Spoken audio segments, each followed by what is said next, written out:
The World Wrestling Federation, for over 50 years, the revolutionary force in sports entertainment. What's our name? Well, men, men on the Are you ready? Well, men, Here we go.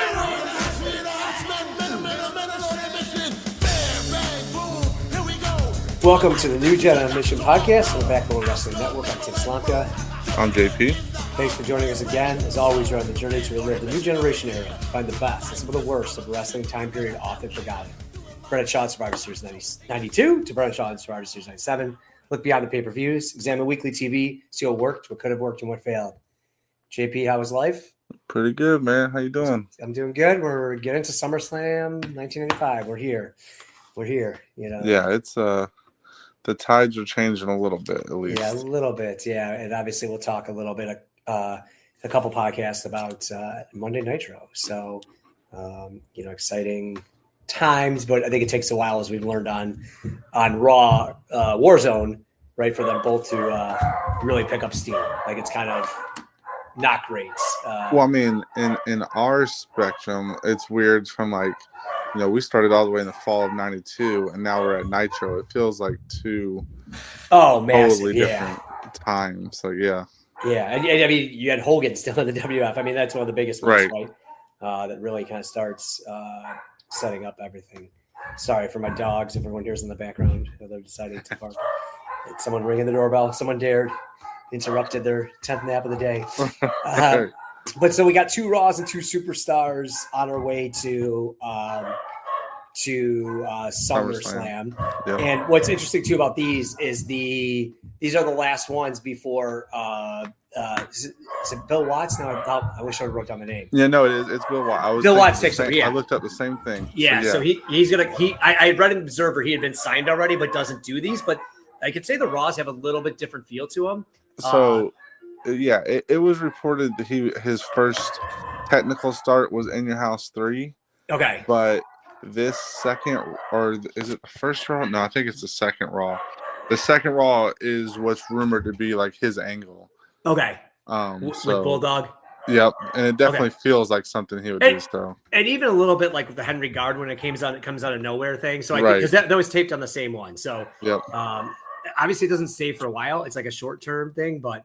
It feels so different a little bit than these Raws, so we'll kind of talk about that a little bit different on that standpoint. So we go live. So this is kind of nice, though. We've kind of had that pattern where there's like a pay-per-view, then 4 or 5 taped Raws of the same thing, and then the next pay-per-view. The way the schedule kind of worked, because it's like the last weekend in August, SummerSlam, they kind of get another round of live. So we're going to get some fresh stuff happening here. We get $1 Million Man at ringside, which is really weird. Like, we haven't seen him commentate, I think, in a while, right? Like, I can't remember the last time. So he's kind of commentating, which let's explain why. We get this live feel, and the first thing we get is Doink the Clown. I know. Which is hilarious. And I do like, I've kind of mentioned this before. Like, I like these guys kind of like the Bushwhackers, where they are they get the crowd into it. It's good live. Like, you're kind of out of it. Like, all of a sudden you see it. So I do like that standpoint.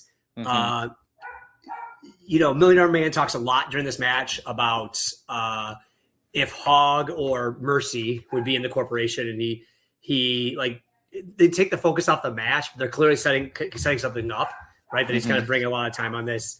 The match is okay. We do get Kill the Clown chance during the match, and this might be the end of Doink. I think he goes around again for house shows, but I think of like being in a match, any type of featured match, this might be the end of him. So you kind of get this electric. You kind of get this electric crowd there. They're very, again, the live ones always you feel like it, but this crowd's kind of rowdy a little bit, and so they're kind of pumped for this Raw. At least to me, this is what I noticed. They're getting Doink versus Waylon Mercy, so why wouldn't they be? And we know who's going over. If I didn't mention that it was. Why wouldn't they be a rabid crowd if they get Doink and Waylon Mercy? Yeah. But we get a big victory by Doink to start us off. Or sorry, by Waylon Mercy over Doink. So the crowd's pumped for that. Fine enough match. Like I said, Doink's a good guy to come out for the crowd. And again, feed him to the kind of heel that you're building up. So that's not bad either.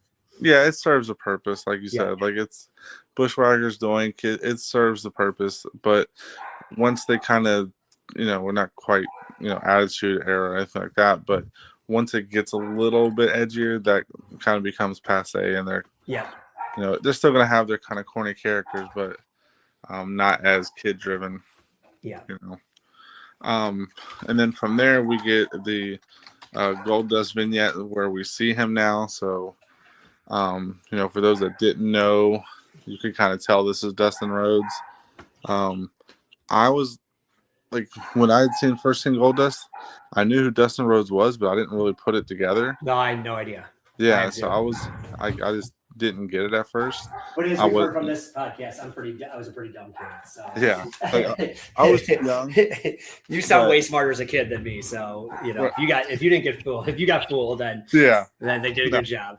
Well, I don't know. I like to believe in stuff too. So like I wasn't like trying to look like at this time, especially I wasn't trying to look for oh, is that really him kind of deal. Like I kind of wanted the surprise, and then like the most we would do is like look up their real names and stuff like that. But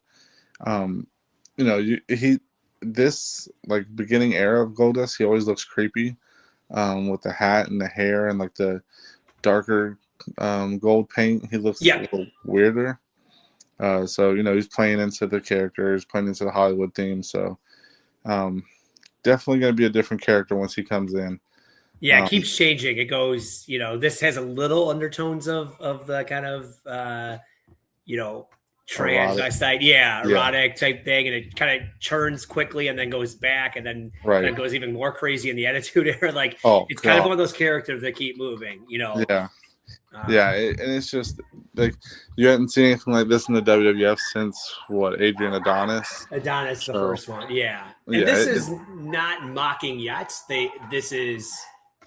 Adonis they made fun of it, right? Right. And that there will be a little bit of that, in some of the stuff that happens, but right now it's more of like this guy is kind of dangerous, like, and they try to treat it like that, right? Then Adonis was like, this guy's a weirdo. I think that's the. So we'll see how that comes across over time. Yeah. And we will politically correct, try to be as best we can. But we're talking about 95 wrestling. Yeah, we're going to struggle. We're going to struggle. Until a December issue of Monday Night Raw where I have to tell the story of my dad calling him explicit words in the crowd. So yeah. Is that the Ahmed Johnson one or is that? No. He literally, the first Raw I ever went to in December of 96, he literally came and sat in the crowd like 10 rows away from us, and my dad just calling him the F-bomb all over the place. It is what it is, it was 96. 96. Yeah. He wasn't the only one, so I think there was a hefty portion, so we will try our best to be so from there we get the Henry Godwinn coming out to confront DiBiase. So this is kind of why DiBiase was planted on commentary. Henry Godwinn's kind of like threatening him, and DiBiase comes and like he kind of like telegraphs a little bit because they like purposely walk towards the side of the ring, and then Godwinn just goes into like what's the movie? What's the old Southern movie? What's the movie? Squeal Like a Pig, boy. What the hell is that movie? I know what you're talking about. Yeah. Damn it. I wish I could. I know the movie. Someone's gonna listen to this and be like, "Why the hell couldn't you think of it?" But anyways, he tells DiBiase to go to his knees, and he wants him to squeal like a pig before slopping him. Then he does slop him. So this is like the Henry Godwinn kind of face turn, but also where he picks up the gimmick of slopping people all the time. Yep. And that kind of becomes his little gimmick. But I think it was pretty good to do this to Deliverance was the movie, by the way. Oh yes. To do this to DiBiase, because DiBiase is a character that has no like redeeming qualities right now. So he's a loser. Yeah, he's a loser. Exactly. Like Rick Martel would say. Rick Martel, who's probably in the WWF somewhere at this time still. Yeah. But yeah, it works good. It came off as a good angle to give Henry Godwinn like a little catapult at least, and DiBiase's a good guy to use to get it. Yeah, the only thing I would have done it later, but I kind of get why they did with the timing of the thing. But it might have. I thought DiBiase could have stayed on commentary longer. I wish it was that. That was my next line. Is unfortunately this segment brings Doc Hendricks to commentary. My exact notes. Doc comes out, which is way worse. Yep. So we then get Smoking Guns match. Doc gets so excited about that he gets to announce the Smoking Guns versus Blue Brothers for SummerSlam. So he's so pumped. He's just so excited that he gets to announce it. So he gets pumped about that.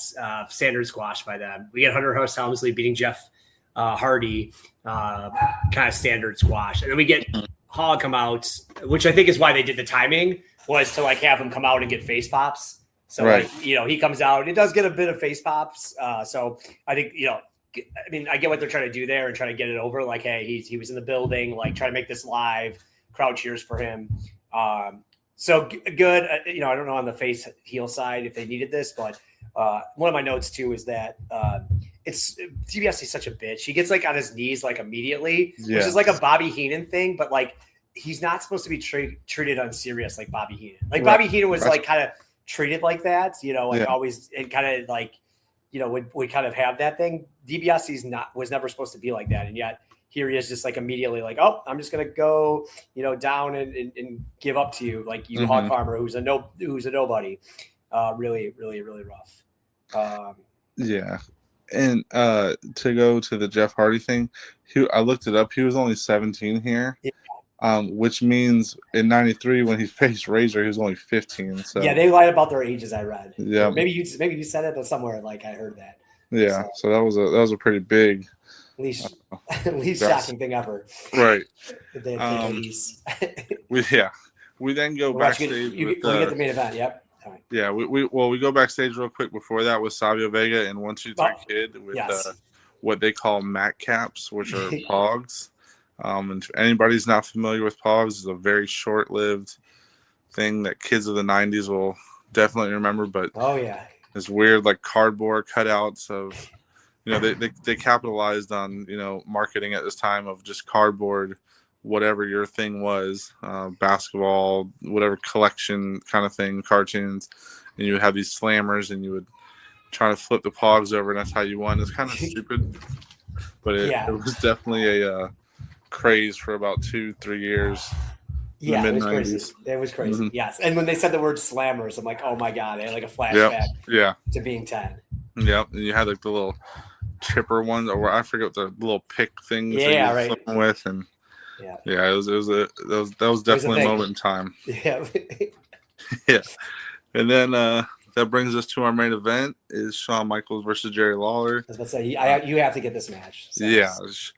Very homoerotic. I think Shawn's more homoerotic than Goldust at this point. With his stripper. There's one more person. Oh, that's fair. Vince. Shawn well, Vince is the Harvey Weinstein of the whole thing. He's the puppet master. So he's the more sorty homoerotic one. Why Shawn stripping? It's weird too. It's so weird. It's weird too that Shawn is the spotlight of the whole company. Diesel's the champion, and he's not even he's an afterthought almost. He's propped up, but he's nowhere near as infatuated with as Shawn is. Bret's definitely an afterthought right now. He's not even, thought of. He's just like a sub character right now. So Vince is just all over Shawn. This match starts off real slow. I don't even I'm a big Lawler fan, and I like Shawn in the ring in this era. So I thought this was going to be a little better than what it was, but it was kind of a lot of stalling and slow paced stuff. Sid comes down and kind of interferes, and that brings Razor and Diesel to come down. So you got your clique to kind of come down and help out. And you're gonna have the Razor and Shawn ladder match, so that kind of plays into it. I didn't really like this match. Oh man. Yeah, I was surprised. I thought I would, but considering who it was, but I don't know, it just didn't click for me. Shawn's just kind of annoying, and Vince was way too over the top and just took me out of it. I can't believe that would be your opinion. I would have never had that. One, Lawler's mullet is out of control. It's weird that he's in this match. Like, it doesn't feel like a Lawler match to me. I know what you're saying about like the moves, but like that's the way Lawler's been positioned in the WWF, right or wrong. Like that's the way he's been positioned of like I think in Memphis he had better work rate, but in WWF he has no work rates, right? Oh, but no. He was very much. There was a nice suplex by him. It's all character work. Yeah, it's all character, right? So I saw he did a nice suplex. Like he must have better moves than that. I do like that Sid stole the title belt. Like I think it adds intrigue. Like there, like just kind of out of nowhere. They do call it Sweet Chin Music at this time too, so that was interesting. I liked it from like there was kind of some chaos, and we'll really see this. We start talking about 97, where you have multiple guys going for the title. This is a little bit like Sid's kind of going for the IC title. Razor comes out for the IC title. I thought the actual like footage of them fighting over the belt was really well done because they're trying to not turn either of them. I think because like they've been very clear about that. Like neither is a heel, and then they also have Diesel then comes out after commercial break and kind of like, hey, help, like guys, we're friends, right? So like kind of really putting over like don't cheer against one of these guys. So I actually really liked it. The in-ring of course is not great. It's also weird that that Sid isn't in a SummerSlam match. It's a little bit weird to me. Yeah, he's too much of a big time player to not be in a match. But there's a lot of guys, Bam Bam, Sid, like it's a really weird the tag titles. So just kind of really weird in some of the stuff they do. Luger and Bulldog not on there, so just kind of really weird. And that's it, I think. Anything else you want to add? No, I just like I said, I was let down by the main event.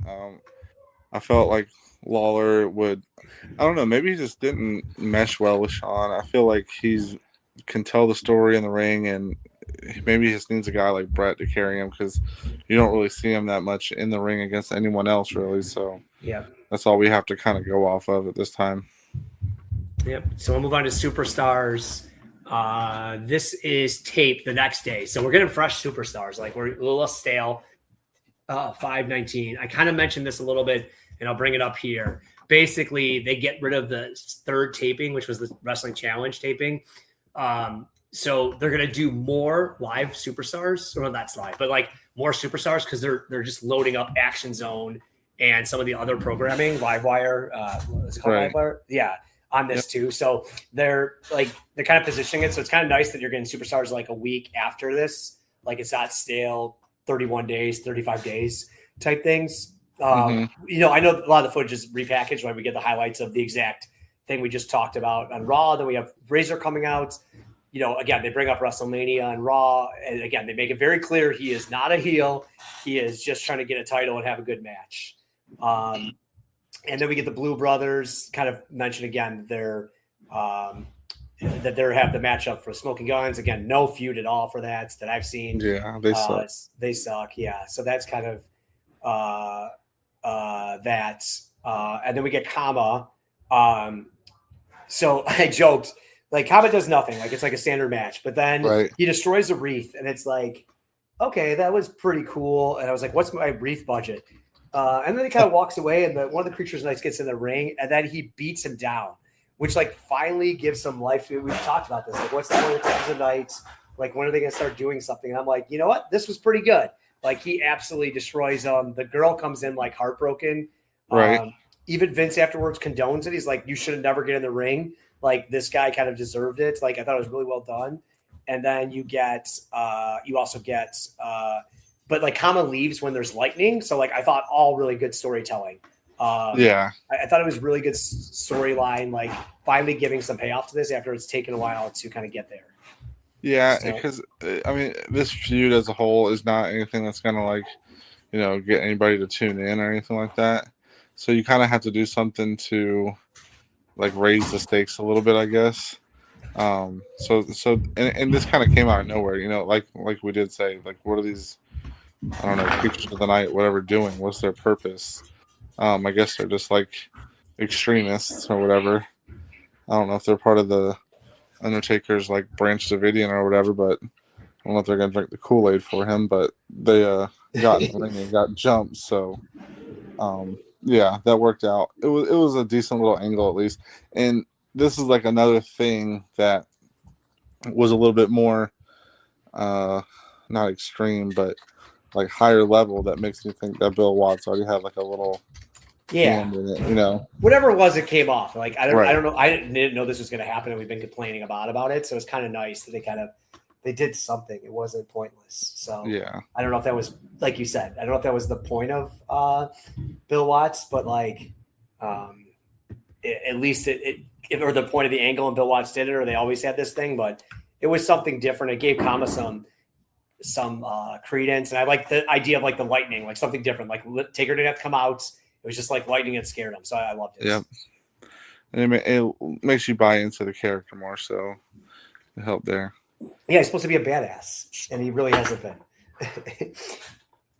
Then we got another Goldust vignette. So from creepy to creepy, kind of the same thing with him. I don't know. He's the I don't think he's coming across too androgynous yet. I think when he gets in the ring, we're gonna see that. But like I said before, his look at this era is just kind of creepy to me. Then we get a Fatu squash, so he's not really. I don't know. He's another guy that they did like a character change to, but I don't think he ever gets like a feud or anything. I feel like he would have by now. At least I don't think he does. I don't remember. For some reason, I remember him facing Triple H maybe at some point. But, he might. I think does have a pay-per-view match, but I don't know if there's a feud. Right. So yeah, not much here. Still, he's kind of flatlined at this point. Then we get a Dean Douglas vignette, and I'm kind of liking these vignettes, like where he goes right after the match and like kind of shits on the wrestlers and does it in like a teacher way and gives them a report card. Yeah. It's fresh.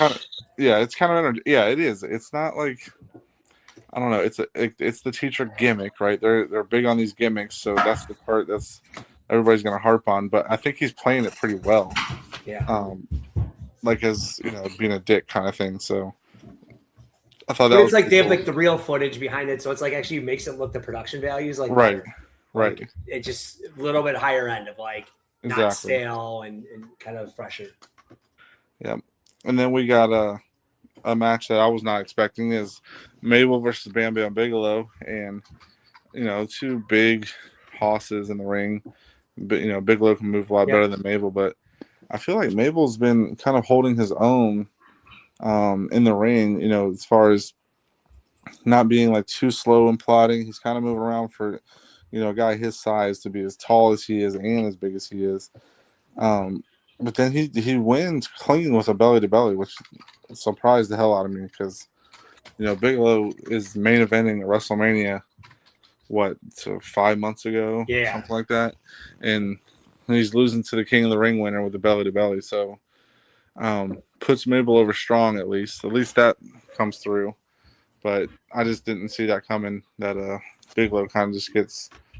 I mean, I know he gets shit on. I know he's not long for this world either. So there's that. But I didn't see that coming. Yeah, I mean, it builds up the SummerSlam main event, so I like that he didn't have this like cheap win. The pin was terrible. Like Mable was still going to hook the leg, and Kyoto was counting early, so like they obviously either rushed it or something. It was just like a terrible pin.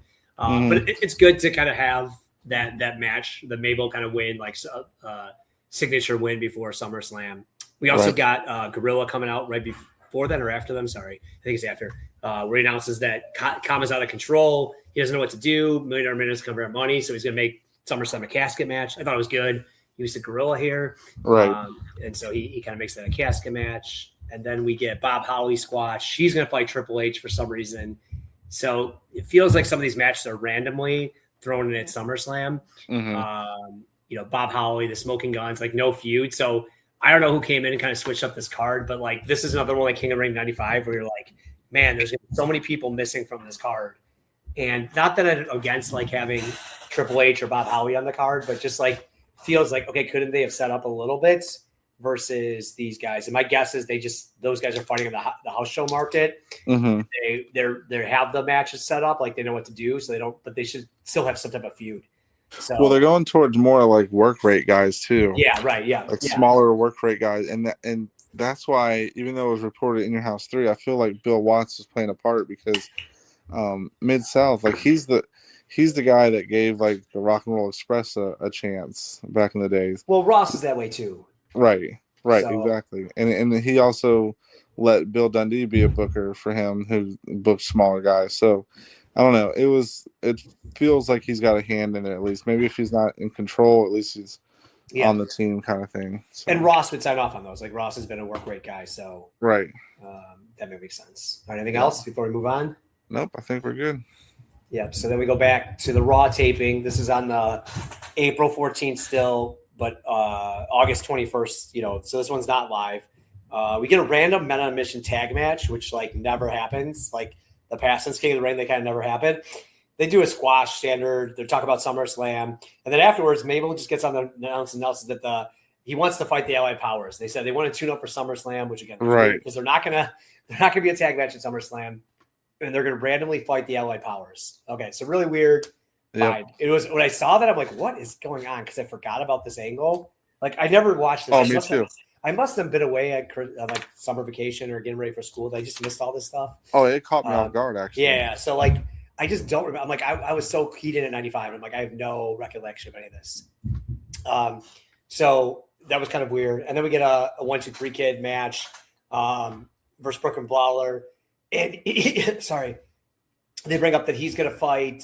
Is he Akushi? Yeah, Akushi, right? Mm-hmm. Yep. At SummerSlam. So again, another work rate match they're throwing on there. So good. I mean, good to get like rotate some of the guys in the pay per view, but it just seems like they're missing a lot of things and just no feuds. Akushi 1-2-3 Kid feels like a certain like we are going to do a work rate match there. Oh yeah, that one feels like someone said, "Hey, we need better work rate from some of this stuff, and we're going to put that one on." So that feels 100%. Definitely heavy work rates. Yeah. And then what else you want to add? You want to get or move along? Yeah, no. Well, speaking of heavy work rate, we get next we get Tatanka versus the Undertaker, and this, holy shit, what a slow match this was. Tatanka feels like he's not long for this world. I don't believe he is. This might be his last match, but I don't know. Yeah, it's got to be getting close. I know he's involved with that scandal in the hotel, and that's kind of where his end is. But this, I don't know, pretty slow. The crowd finally gets into it when Taker hits like a big back suplex, and then gets him for the tombstone. And they do like this slow ass 3 count, which was weird. Like I don't know, it made it seem like a bigger match than what it was, but just I don't know if it's like downright burial of guys like Bigelow and Tatanka who they're just over now. But it's to have them lose clean like that, even though Taker and Mable are kind of being pushed up a little bit, it was just weird to see them lose clean like that. And then we get a Jean-Pierre Lafitte squash, which he's doing his stuff with Bret, so at least he's involved with something while he's doing nothing but squash matches. Yep.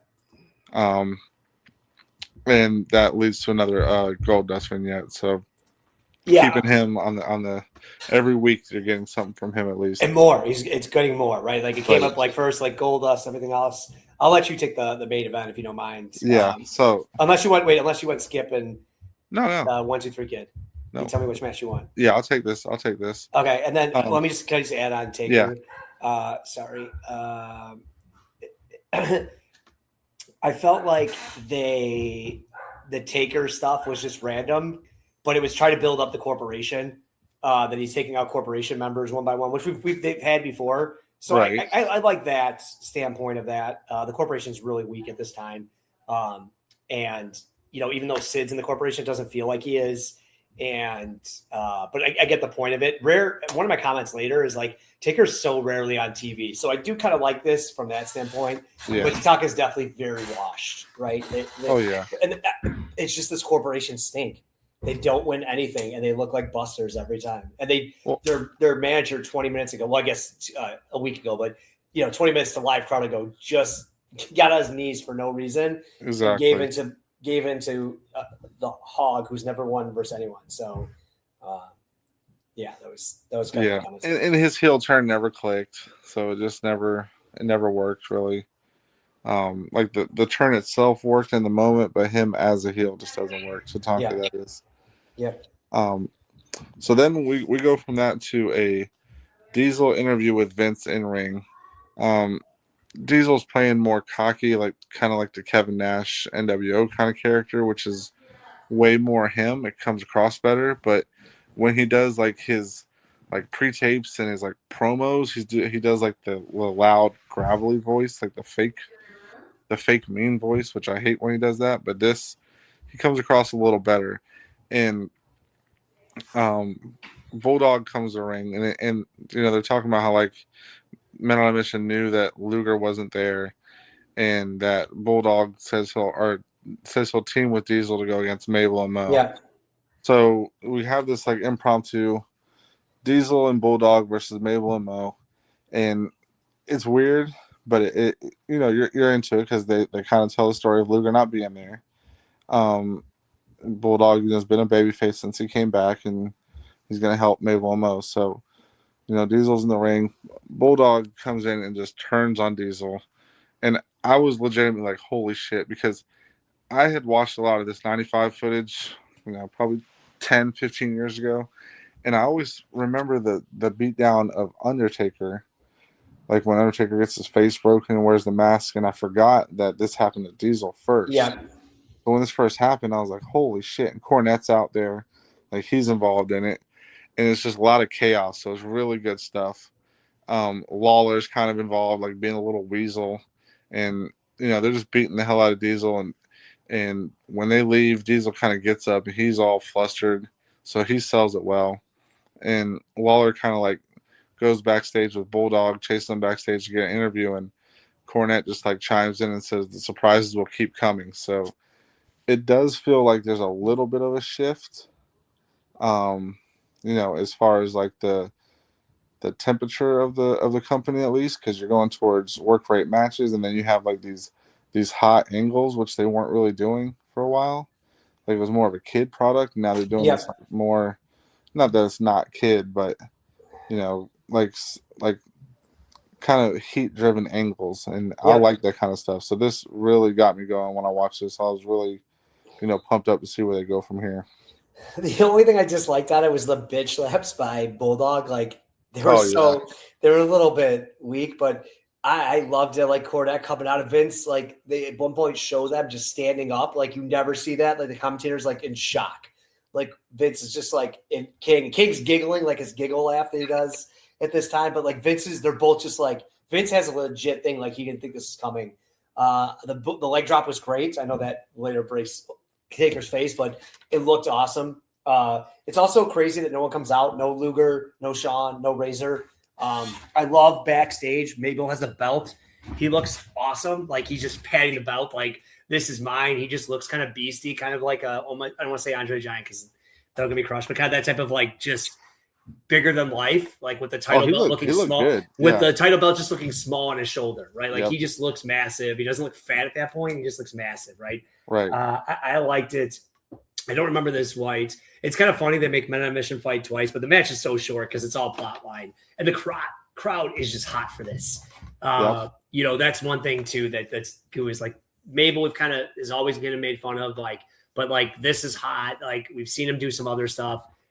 This is the crowd's really into this. You know, I thought it was done, and then Mo calls this the Royal Plan B. So I kind of like that too. They kind of paid off that piece. It feels like it's an actual storyline. Like, it's very You know, it's almost like it's not as shocking, but it's almost like the 95 version of like the Nexus turn or something like that. Like where these guys, Nexus was way more over the edge, but it just feels like something that came out of nowhere that's building to something. Even if it doesn't, it just feels like it is, at least at this point. Yep. Then we get anything else? Are we good? No, we're good. Okay. Move on to Superstars. This is the weekend of SummerSlam. We get a random match too. They've been throwing this out a lot, but it's weird because 1, 2, 3 Kid versus Skip. Kind of random match, but again, 2 workers can go. This actually gets 2 segments in the Superstars. So again, work rate thing here. Kid does this weird thing where he tries like this spin kick, and I don't know what he was supposed to do, but he like falls in between the ropes and then out. Like, it looked painful. in the match. Pretty solid in ring, like kids looking good. Mm-hmm. There was kind of nothing to it because it basically just led to Barry Harwood's coming out and another count outs and kind of really playing up the Harwitz and Skip match more than anything else. I think Skip needed a win here because he looks like a dope, right? And I wish they would kind of get him a win because I think that would have been useful. I think just to build his character a little credibility because he just keeps losing. I would have, 1, 2, 3 kids lost enough and not credible enough, so I think that would have been fine. But yeah, it was. I mean, in ring solid. Like this is what you watch, but you knew it wasn't going to be like this 5-star classic, but it was good enough. Well, yeah, like you were saying, Skip needed something to elevate him going into the match. Like it's been all Horowitz, getting the best of him. So I just feel like Skip should have had something to kind of lift him up a little bit. So I agree with you on that one. And I wish this match didn't get wasted as a being right in the background of the Horowitz feud. So we'll see if it comes on again. We'll see if it comes on, but I think so. Yeah. Then we get another Dean Douglas vignette following that, so I like that. Kind of want to see him in ring now, though, at least doing squash matches or something. I want to see where he's at.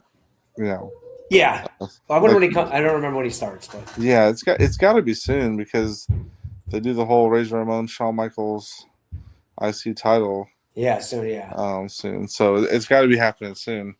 Then we get a Sid squash, so it just feels like he's kind of nothing right now, even though he's larger than life character. But then we get this Doc Hendricks interview with Paul Bearer, and next to the casket, he's stuttering. He's doing this overplayed stuttering. He's so bad. And what sucks is if you've seen Michael Hayes as a Freebird, or even in Mid-South, or even the goofy version of the Freebirds, in the early WCW days, he is so good on the mic, and one of the best mic guys of all time. I don't even think that's crazy to say. No, you're wrong. This is the most absurd thing I've ever heard. No, if you watch 83, 84 Texas, or even early Georgia stuff, he's so good on the mic. He was not very good in the ring, but so good on the mic. And to see him here, and part of it's the mustache too. Just having the mustache with his face doesn't work. And to think that he's I think he's in his early 30s only. He's so annoying. Undertaker comes out of the casket. I thought that was a good little moment, but Doc Hendricks just overdoes it, overacts to everything. I wish they'd have had somebody else play this up because then it kind of would have got me more into the angle, but having Doc do it just sucked. And he was so goofy, on the in the pre during the program, talking about, I got Diesel, or sorry, Undertaker, I got him, I get it, I'm gonna get him for Kama. It was just so annoying. I thought that was really cool. This one note has that Taker's never really fighting on TV. The pop of the casket was good. He kind of talks about Kama, how he's done for a reckoning. That's kind of cool enough stuff. Right. And then we get Hog does a match. This is weird because unless you somehow were at the Raw taping the night before, you never know his face. Right. He fights the Brawler here. It's a fine enough match. They're trying to push him as a face, but the crowd could care less. There's a bear hug in the middle of this, a rest hold. And it's just if he's face, why is he doing that? Exactly. Him doing it, it was just bad placement. So kind of a waste. After that, they talk about America Online. They're really starting to push that. Hey, we're on America Online. Look at how awesome we are. Right. So that's kind of funny. After one of the Raws, they said that Vince was going to be online afterwards. So kind of new age stuff. So kind of cool there, just for something, like I said, different. And then we get, let me see. I'm just making sure I don't have any other notes here because I have a lot here. Rad Radford versus Bret Hart. You want to get that one? Yeah. So this match is another match that it was actually pretty solid, but it was in the backdrop of a feud, which didn't bother me too much because it was kind of in the beginning of the match and it wasn't at the end, so it didn't spoil it. This is like the infamous part where Lafitte comes out and steals Bret Hart's jacket. So yeah, it's they're overplaying the pirate. He steals stuff like a pirate kind of thing, whatever. Yeah. But it's this part's kind of cool because there's like some lore behind it, and with their match where like the infamous dive where Bret Hart dives on him as he's wearing Bret Hart's jacket. So it's kind of good stuff there as far as being the beginning of that. But this match was pretty solid. Rad Radford's somebody I wish they could have done something with. Like he has such a terrible name. Yeah, and gimmick. And Grunge is pretty much dead at this point. Like, and in '95, like you still got like lingering like Soundgarden a little bit, and Pearl Jam, but like Nirvana's not a thing anymore. Yeah, right. It's just you got like the second wave now of post grunge, which a lot it's of like Hootie. It's like Hootie the Blowfish era, which I love. Yeah, I'm not gonna talk bad. Let's not talk bad about Hootie, but like that's the era we're in. Right. We're in Blues Traveler coming up, and Blues Traveler. Right. It's post grunge. It's a little bit before the worst stuff from like Creed and Nickelback, but yeah, it's that, and they're playing off of Kurt Cobain and that kind of stuff still. So yeah, it's a little behind the times, but I feel like Louis Piccoli is really good in the ring, so I feel like he just fit. And I wish they would just thrown him in with somebody else like Skip or somebody and had a solid match. But he worked good with Bret here, and it was solid enough. At least Bret's in ring. Like we haven't seen him that much lately, so we had a solid match. He gets the sharpshooter for the win. And Bret's like the utility guy. Yep. Right. He just shows up for all these different feuds, and we keep talking about he's in 17 different things. Yeah. And he's constantly here and there, and he's kind of their guy to go whenever they need anyone. He's constantly there. So that's good. It was good enough match. It's just, I don't know. Like, it's good that Bret gets a win. Like, because I don't want to be like, oh, Bret loses there. Like, I know he's not ready to blow off any of these feuds. So, like, he kind of needs to fight someone. But it's just one of these weird things where it's just like, he's got so many feuds going on. Maybe it's just to show he's the talent and wins easily. And wins with the sharpshooter too, which don't always see on TV. The one I was watching was hilarious because I watched a wrestling challenge. I'll talk about that in a second too. But it was this MSG one, it was a New York one, so it had a bunch of things on MSG, and they pumped the hell out of George Steele returning. Like they spent the amount of time on between this Superstars and Wrestling Challenge. I'd say 25% of it is talking about George Steele returning to the ring for this Madison Square House Guarded show. The amount of time because they have like cutaways during matches sometimes where they'll be like, oh, don't forget to get tickets for this Guarded show. And it'd be like, George Steele's coming out of retirement. And it was like, stop talking about this. I mean, come on. Like, exactly. So it was hilarious. Like, it just the amount of time they spent on it. So that was that. And that was in the Superstars kind of, and they kind of really talk up that, SummerSlam is this weekend. Don't forget to order. I thought that was done pretty well as well. They kind of had some good stuff there. Mm-hmm. So I do want to bring up, so randomly when I was watching the YouTube video, it went to the last ever wrestling challenge, which I didn't know was something that it ended this soon. But so I ended up watching it, just kind of like, oh, let me see what's out there. They kind of don't really mention it's the last ever wrestling challenge till the last 2 minutes. And that's just going to turn into then an award, a replay basically of Raw and Superstars, like the best of with Doc Hendricks. So it's got to be brutal because it's Doc Hendricks. So it's got to be just the worst format. So obviously we'll never read that. This will, like I kind of mentioned, that now that they go to 2 only tapings, Superstars should get a little beefier. It's kind of felt like that for a little bit. Yeah. But this should really kind of make this, the Superstars a little bit more stronger. So we'll see if that actually comes to fruition, like if we really see it. I will say that they're in the wrestling challenge. They have the taping where they had the Kushi Barry Harwitz match where the churn starts with Akushi, where Akushi accidentally hits Skip, and Barry Harwitz wins again. So you've kind of seen that, and that's one of the great calls that they use a lot too when Ross saying Harwitz wins again. So that was kind of funny on there. And it's weird they saved the Kushi face turn to like Wrestling Challenge, which is the day of SummerSlam. So like, if you're already at the arena or going to the arena, like you probably didn't watch Wrestling Challenge that morning, so you would have no idea that's going to happen. And again, my note is that they make Skip like such a bum. That was kind of it. They really didn't have much there, so it was definitely a dying breed, but kind of interesting. I thought it was kind of worth a watch, but it was a lot of re-showing of the entire Bulldog thing, re-showing of a random interview from Bret Hart from a house show, like just very, very little actual in-ring action. So I get why they did it. They were just trying to say, they used to have that taping and they basically cut a taping out. So now they're down to 2 tapings. So that's kind of it. Should we move on to awards? Yes, sir. Wait up, sorry. I forgot that I was the one who had to open up the screen. All right, most new gen outfits. I want to go with Mable, like the way he looked, especially with the belt, like you said earlier. I think it just came off. He looked good, so I'm gonna go with Mable. Mable, okay. There's no one that jumped out to me. Yeah, it wasn't too many. I felt like we had a lot of stuff, but nothing.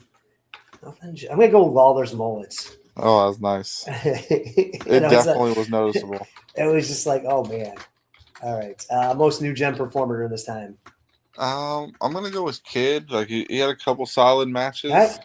And he used the pongs, the what are they called, the pogs. So all right, perfect. Yes, that's great. I'm gonna go Bulldog's heel turn because like his speech is funny. Is just I mean he's got the accent stuff, but he's just like so heavy handed when he talks. Right. Some of his stuff, like he's definitely not a good in ring promo guy. I think he's better later, where he's a little bit more focused, but trying to get the crowd because he's a slow speaker and just kind of like deliberate on his words. But that doesn't mean he's bad. I don't think he's bad always. But I thought like his heel chart and talking about the title and things like that, it's going to lead. I mean, he's one of the main heels of 96, right? So I'm just sending up.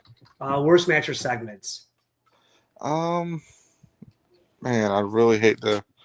Well, actually, I was going to say Lawler and Shawn because it disappointed me so much, but I'm gonna go with the Doink versus Waylon Mercy match, and hopefully it's the end of Doink, so it's not the worst. But as of now, it is. All right. I'm gonna put that Skip losing again, like just kind of looking like a bum. I think is just kind of the worst thing because it's very annoying after the fact. All right, best match or segments.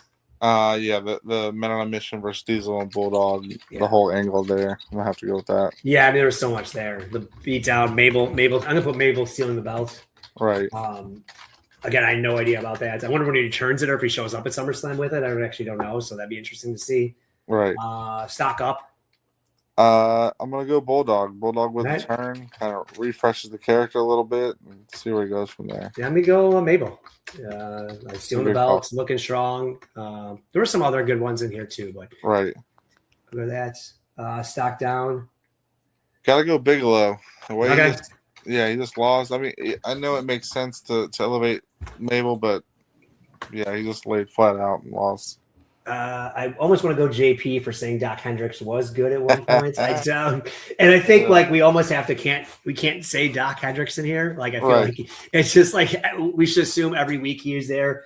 Should I go $1 Million Man or Tatanka? Which one do you think? I'll go $1 Million Man. Okay, $1 Million Man. Okay, I mean Tatanka's there too, but the whole corporation. I mean that we almost want to say they're in there too. Like they've been really rough. So all right, that's it. I think. Pretty good stuff here. I thought the Raws were really well done. Yeah, me too. Like the Superstars were okay. There was stuff in there a little bit draggy, but I thought the Raws were very solid.